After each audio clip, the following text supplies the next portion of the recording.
अस्सलाम वालेकुम दोस्तों, अज ज़बरदस्त अपडेट ॾींदा हलूं दुलाब ड्रामे जी। अज काफ़ी सीन शूट कया विया जंहिंमें इम्तियाज़ बलोच, साईं निसार शाह ऐं इरफान शेख, इजाज़ मला ऐं काफ़ी सुठी लोकेशननि ते कमु कयो वियो। माशाअल्लाह बहितरीन। उम्मीद अली कलवड़ साहब, यासिन बोज़दार ऐं इरफान शेख यानी मीरजात VIP शूटिंग कई वई, उनजा सीन शूट कया विया। ज़बरदस्त आहे। मीर अड़े रोमांटिक अड़े ज़बरदस्त नए अंदाज़ में हुयो। वारनि जी कटिंग अड़े नए सुठे नमूने सां बेहतरीन, तव्हांखे लॻंदो ई कोन को ही इरफान शेख आहे।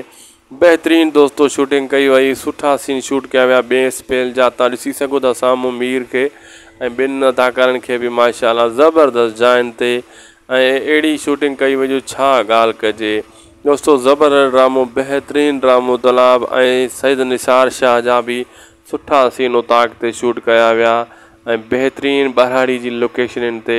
दुलाब ड्रामे जी ही ॿिए स्पेल जी शूटिंग आहे जेका असां तव्हांखे ॿुधाए रहिया आहियूं, वरी तेज़ी सां हली रही आहे ऐं तमामु जल्द ॿियो स्पेल बि पंहिंजी पुॼाणी ते पुॼण वारो आहे।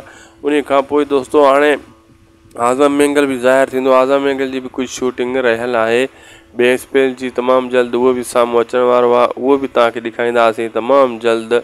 ज़बरदस्त अदाकारी, बहितरीन अदाकारी माशाअल्लाह। जेको अपडेट्स ईंदी वेंदी तव्हां ताईं पुॼाईंदा वेंदासीं।